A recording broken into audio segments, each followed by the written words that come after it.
उत्तरार्ध अध्याय 5।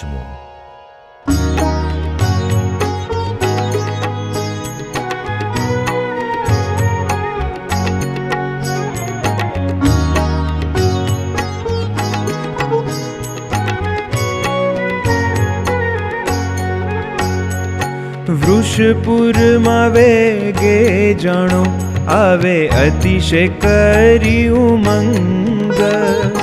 सत्संगी देशो देशना वળી संत मंडळनो घणो संग। पछी द्वादशी ने दिवसे प्रातः काळ माते मुक्तराज। अनादि अबजी पिताश्री जाणो कथा सांभळवा काज। बिराज्या छे सभा माही आसन पर अविनाश। निरखी संत हरिजन सौ पाम्या उर्मा उल्लास। ते समय श्रीनगर थी जाणो आव्या संत सुजाण।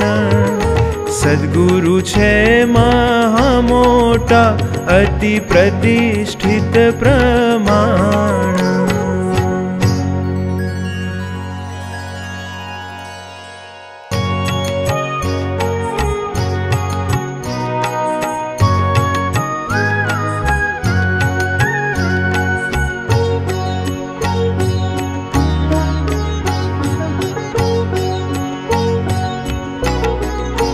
स्वामी ईश्वर चरण दास। स्वामी वृंदावन ते हुल्लास। स्वामी श्री घन श्याम जीवन। स्वामी धर्म किशोर पावन। श्वेत वैकुंठ दास जी स्वामी। जेणे राजी कर्या बहु नामी। स्थिति वाला संत गुणवान। भगवत स्वरूप दास जी महान। पुराणी हरि प्रसाद सारा। मुक्त राज राजी करनारा। करे कथा वार्ता बहु सारी। भाव उर माही अति भारी। शास्त्री धर्म स्वरूप दास जीते। आदि संत मंडल सहु प्रीते। आव्या वृषपुर मंदिर माय। बिराजे सभा मा सुखदाय। मुक्त राज मूर्ति मनोहर।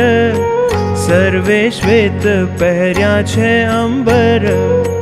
मंद हास्य युक्त मुख शोभे। जोई मुनि जन मन लोभे। भाल विशाल माही शोभतु। जोई तिलक मन लोभतु। चांदले सहित केसर तणु।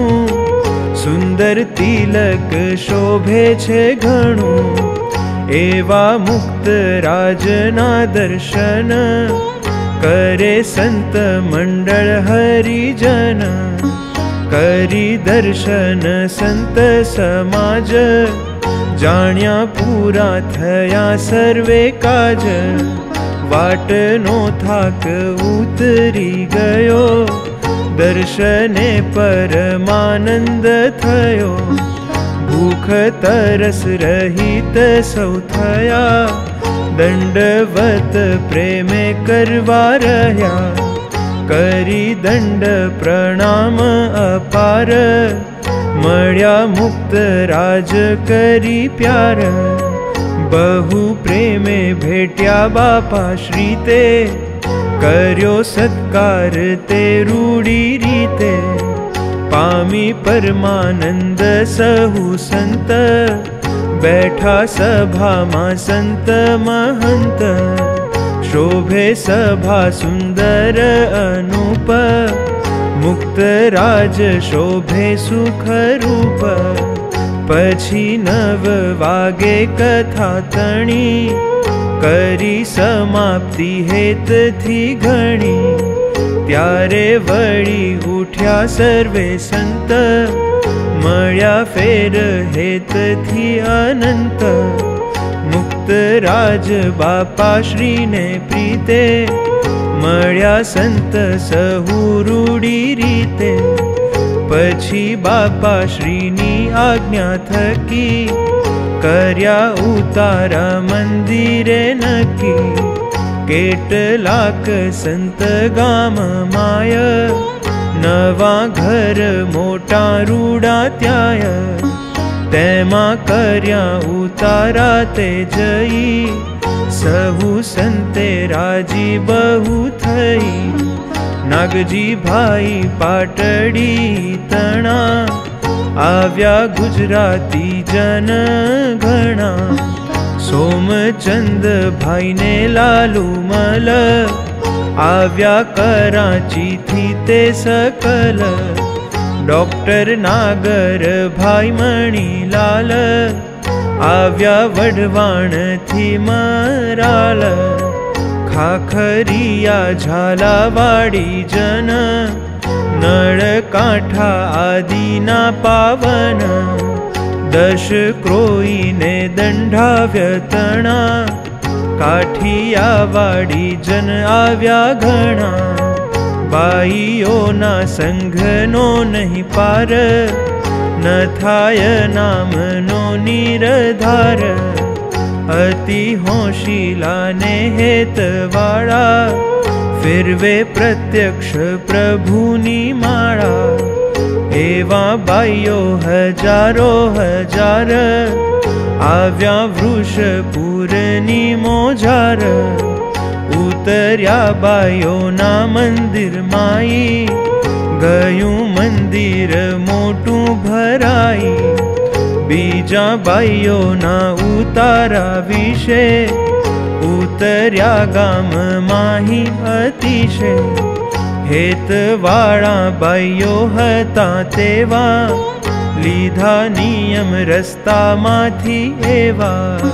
मुक्त राज ना करी दर्शन, पीवूं जल ने जमवूं अन्न। एवा आकरा नियम धारेला, आव्या वेगे उतावळा वेला। महाराज महामुक्त राज, तेमने राजी करवा काज। बाईओ आव्या सर्वे सेवा सारू, सांख्य योगी ते जाणो हजारू। आलोकना सुख झेर करी, एक राख्या अंतर माहरी। सांख्य योगी ना जे व्रत मान, दृढ़ पाळता थई सावधान। भगवान ना भक्त ते गणी, सेवा करवामा श्रद्धा घणी। सदा तत्पर रहे तैयार, ऊंघ आळस ने काढी बहार। प्रमादनो पूरो त्याग करी, प्रत्यक्ष मूर्ति मां वृत्ति धरी। श्रीजी महाराज ने संभारी, अखंड कथा वार्ता करे सारी। वृत्ति मूर्ति माही सदा राखे, मुखे स्वामी नारायण भाखे।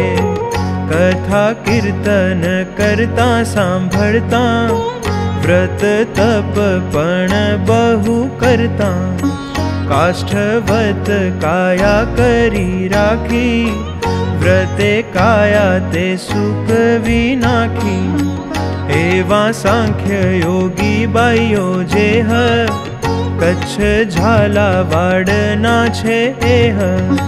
काठियावाड़ ने गुजराती, एह आदि देश बहु भाती। हेतवाड़ा धर्म निष्ठा भारी, जाण्या सर्वोपरि सुखकारी। एवा सोए सो बायो ते जेह, सांख्य योगी पूरा हता तेह। एह यज्ञ माही सेवा करे, मूर्तिधारी ध्यान सदा धरे। आज्ञा उपासना युक्त एवा, सत्संगार्थे मस्तक अर्पे तेवा। एवा प्रत्यक्ष प्रभु परायण, सांख्य योगी बाईयो वळिपण। एवा बाईयो हेतवाळा घणा, जेना प्रेम नीम मान मणा। मुक्त राज श्रीजी राजी थाय, तेह सारू करे छे उपाय। एक ज तान ते करवा राजी, तेह सारू सेवा करवी झाजी। एवा बाईयो ना मंडळ जेह, तेमने दर्शन देवा स्नेह। एवा मुक्त राज बापा श्री ते, सेवको ने साथे लई प्रीते। आशा भाई सोनी मोती भाई, तेने साथे लई सुखदाई। हस्त ने विषे जेष्टिका झाली, गज गति चाल लागे भाली। मंद मंद गतिए चालता, रस्ता मां दर्शन ते आलता। सहुने दर्शन दई सुखकारी, परम आनंद पमाड्या भारी। प्रीते पूछी रूड़ा समाचार, पाछा आव्या मंदिर मोजार। तेमज भाइयो भक्त अनूप, सेवा परायण सुख रूप। श्री हरि ने तन मन धन, करी बैठा अर्पण पावन। परोणानी पेठे घर माय, रहता जड़ कमल न्याय। व्यवहार मां असंगी पणे, रहेला ते बहु डहापणे। शिक्षापत्री वचनामृत जेह, भक्त चिंतामणि रूढ़ी तेह। एह माही रहेला अनूप, धर्म ज्ञान वैराग्यादि रूप। कल्याणकारी गुण पावन, तेणे युक्त एवा हरिजन। हजारे हजारो ते आवेला, सेवा माही तत्पर थयेला। जना नाम लखे पार नावे, करे सेवा मळी सहु भावे। लखिए एक ने रहे अनेक, सहुने धर्म माही बहु टेक। सर्वे संत मंडल सावधान, हरिजनो आवेला निदान। मुक्त राज बापा श्री तणा, सहु दर्शन करे छे घणा। कथा वातो सांभळे अपार, तेमा तत्पर रहनी रधार। पुराणी केशव प्रिय दास, कथा वाचे अधिक उल्लास। बीजा उत्तम प्रिय दास जीते, कथा वाचे श्रद्धा थी ते प्रीते।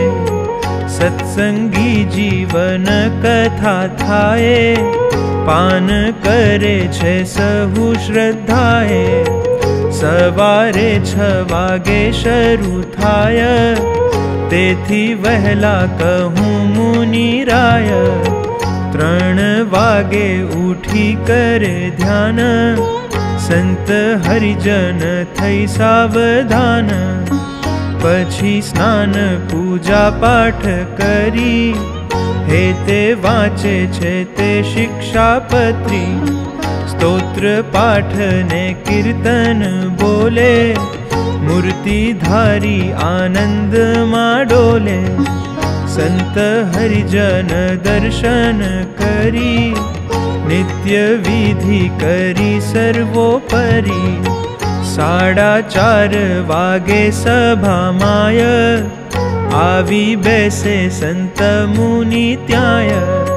सभा मंडप भराई रहे, वचनामृतनी कथा कहे। करे पान संत हरिजन, पछी 6 वागे परम पावन। मोटी कथा ते जाणो वंचाय, सौने हइये हरख न माय। त्यारे अनादि ते मुक्त राज, महामोटा छे शिरताज। नित्य विधि करी निरधार, श्वेत वस्त्र पहरी शुभ सार। पोताना पुत्र कानजी भाई, बीजा मनजी भाई हरखाई। मावजी हरजी जादवजी, जाने बापा श्रीनी तेओ मरजी। ते सहित सभा मा पधारी, सौने परम आनंद वधारी। देता दर्शन दान अपार, मुक्त राज करी बहु प्यार। पोतानी विभूतिए सहित, आव्या पूजा करवा बहु प्रीत। पुस्तक ने पुराणी जीतणी, पूजा आरती करी हेते घणी। संत पार्षद ने हरिजन, चंदन पुष्प थी पूज्या पावन। मुक्त राज बापा श्रीजी तणा, पौत्र प्रेमी श्रद्धा वाळा घणा। तेणे सौनी पूजा करी लीधी, फूल माळाओ पहरावी दीधी। मुक्त राज बापा श्री ते प्रीते, विराज्या सभा मा रूढी रीते। सभा मंडप शोभ्यो अपार, सहु बोले ते जय जयकार।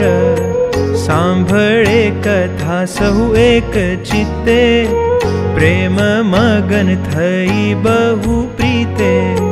मनोहर मुक्त राज शोभे, जोई जोई जन मन लोभे। विशाल भाल सारू शोभित, केसर तिलक कर्या खचित। मुख कमल शोभे अपार, मंद हास्ये युक्त निरधार। नेत्र कमल ते करुणा भरिया, मुक्त राज महासुख दरिया। एवी अमृत दृष्टि थी जोता, प्रेमे मूर्ति ना सुख मा प्रोता। चरण कमल शोभे छे एवा, कमल कोश जड़ रहे तेवा। महाशोभायमान छे चरण, निज आश्रित ना दुख हरण। सर्वे संत हरिजन तणा, परम पूज्य इष्ट गुरु घणा। शांति सुख ने करता तेवा, अद्वितीय अनुपमेय एवा। निर्गुण निर्लेप छे अनूप, अक्षरातीत महासुख रूप। एवा मुक्त राज श्रीजी जेह, बैठा सहूने सन्मुख तेह।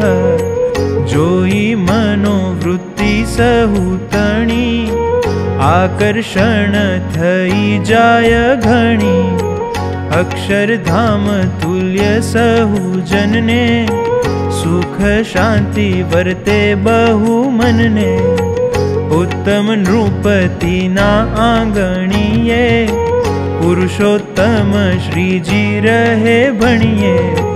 मोटा मोटा संत मंडल सहु हरिजन सभा माही बहु सुंदर सभा करीने बिराजे तेज पोते श्रीजी वળી आजे अनादि मुक्त स्वरूपे आवी पोते बिराज्या छे हेत लावी तेवी ज आ संत मंडल तणी हरिजननी तेह आघणी दिव्य सभा छे आ ते जरूर एम जणा तू जनने उर केटलाक संत हरिजन दृढ़ एम ज मानता मन प्रत्यक्ष प्रमाण थई जतू दिव्य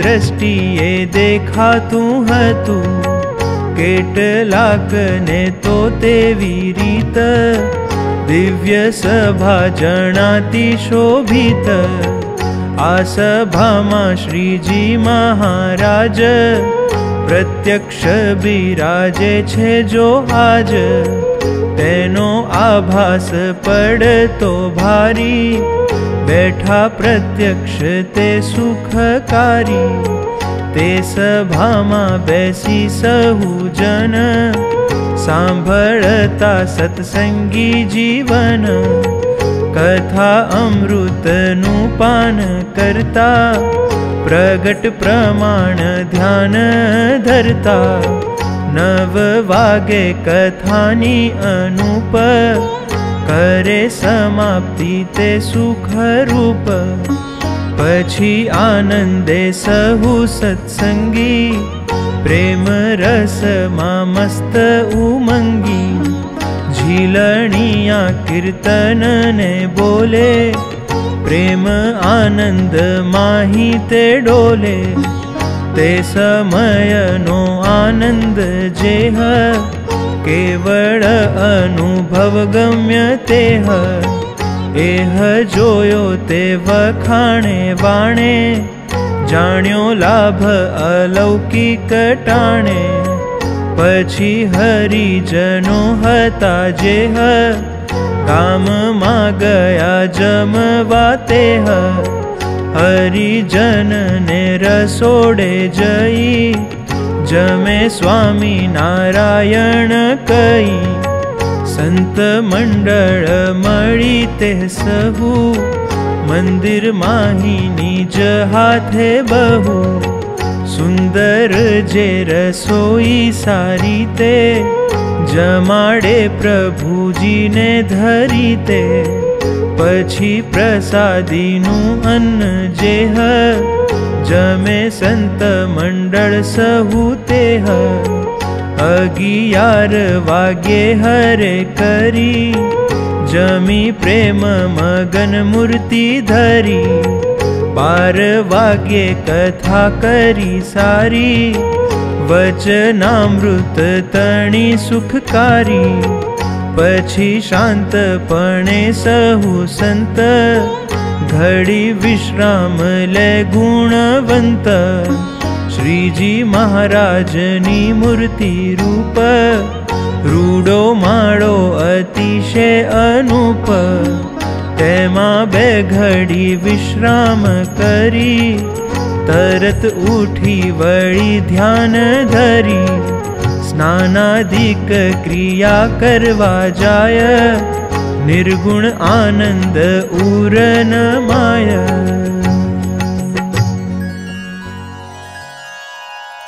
उत्तरार्ध अध्याय 5 इति श्री सहजानंद स्वामी चरण कमल सेवक शिष्य निर्गुणानंद वर्णी रचिते अनादि मुक्त चरित्रामृते उत्तरार्धे यज्ञ संत हरिजनो आव्या तेमा सांख्य योगी बाईओनी स्थिति कही तथा बापाश्री कथा में आवी पूजा आरती करी सभा में बिराज्या ए नामे 5मो अध्याय।